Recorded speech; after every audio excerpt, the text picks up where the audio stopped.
everybody to this plenary session. Hope you enjoyed your lunch. I am Chris here, Director General. There's a table here. Department for International Development.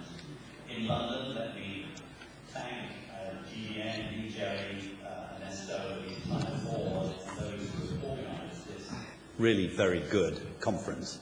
I think a lot of people are still enjoying their lunch, so they will trickle in, but we are going to start now.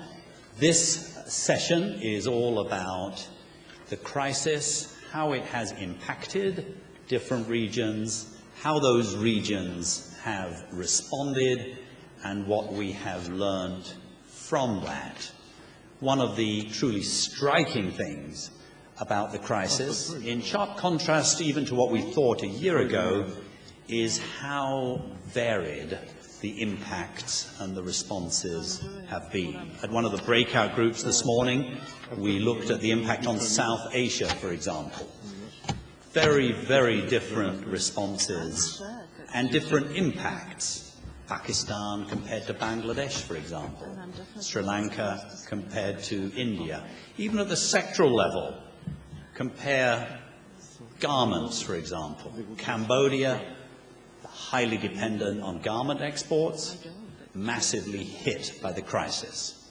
Bangladesh, dependent upon garment exports, actually its garment export industry is not majorly affected.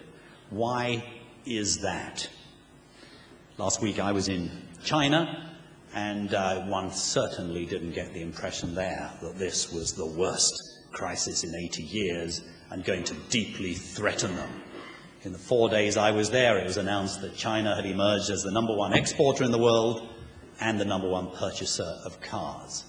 I spent half a day at a 100% Chinese privately owned company. Didn't exist in 1989, now has assets of 4 billion, sales of 3 billion, producing the largest photovoltaic sheets in the world, and investing heavily in research on carbon capture and use, not carbon capture and storage. Ask them about the crisis, they will say, what crisis? We are still moving forward. Go to other countries, you get a radically different view.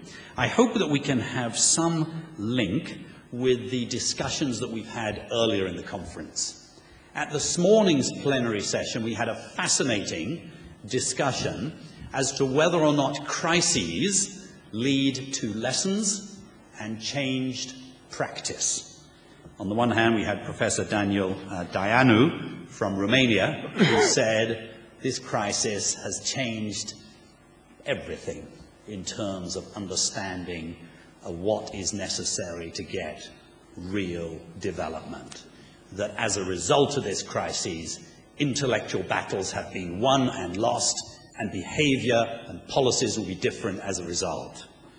We then heard Professor James Robinson from Harvard, who said, actually, I've looked at crises over the last 100 years, and quite frankly, they do not lead to changed behaviour. Why? Because policies depend upon power, not on intellectual progress, and only if that power changes will you see change practice. So I'm hoping that our panelists, in addition to giving us some insights as to how countries have been affected, how regions have been affected, and what the response has been, might capture a little bit of that intellectual agenda. We have 5 very distinguished panelists, so we're going to be very tight on the time. We have our system at the front.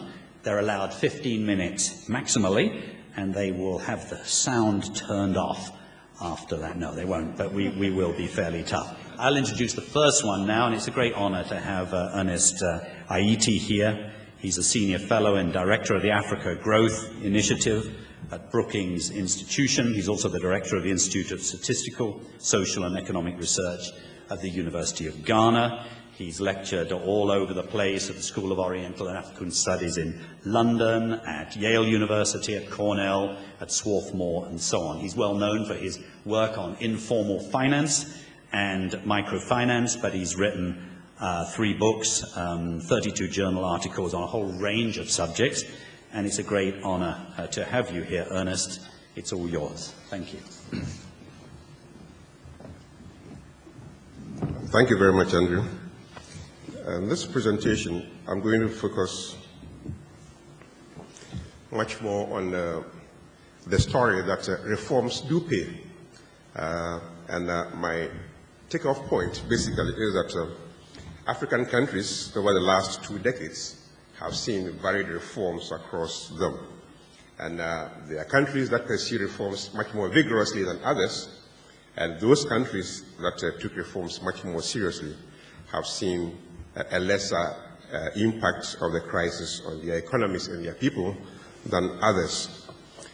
In this presentation, I'll discuss briefly the impact on the economies, and then I'll look at how African governments have responded, taking 4 countries for illustration. I'll talk about Ghana, South Africa, Tanzania, and Zambia for reasons that will be obvious. And then I'll dwell a bit on the lessons and the future challenges from these. The first point I make is that the crisis occurred at a time that many African countries were beginning to come out of the earlier difficulties that they've been in. Everybody has known Africa for being a slow-growing part of the world for many, many years. And in the last decade, prior to the reforms, prior to the crisis, many of these were beginning to come out of that for 2 reasons. One, linked to the commodity price boom. And then the other, not often mentioned, but quite true, is the improvement in policy environment in many of these countries. So we saw well-managed economies that were beginning to do well, recording growth rates well over 5% in a number of them. Average, we give here about 5% for that period, 2000 to 2009. To 2008, inflation declining in many countries. In my own country, we've seen we've become used to inflation well over 30% for many, many years. For the first time, we had inflation is around 10 to 12%. There were countries in Africa that were experiencing single-digit inflation for well over 5 years and so on. It was also a period where we began to see more private capital flowing into these economies.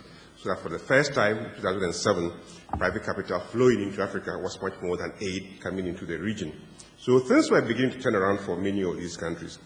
One of the points we also make was that despite the fact that they were beginning to do well, they don't have enough time to develop robust institutions and structures that would sustain the growth that they were experiencing. So what it meant was that many of them were so vulnerable to shocks, and with the results that we'll be showing clearly suggest this vulnerability that many of them have been through. Apart from the financial crisis, we all know quite well, before that we had the food crisis that affected many countries in Africa, as indeed in many other developing countries, and also the energy crisis that came shortly before the crisis of the financial sector. So clearly, this last crisis came when these countries had barely come out of some of the initial challenges that they were facing from their food and then the energy problems. The reflection of that difficulty was probably amplified in some countries much more so than in others. In a country like Ghana, in 2008, we had a fiscal deficit of 14.9% of GDP, quite huge. If you compare that to the situation prior to 2008, where macro performance had been quite impressive, clearly there were these difficulties. Now, in all the countries throughout the region, the impacts varied. There were some that were very, very severely hit, and others not so. The extent or the severity of the crisis in those countries and how it affected households, for example, or small businesses depended to a very large extent on what kind of institutions they had. So where, for example, the financial system was much less so involved with the global financial system, there were very little flows between these economies, and that didn't then show on the credit side. In other places like South Africa, where you had a much more intense relationship, this was much more visible than in the other places.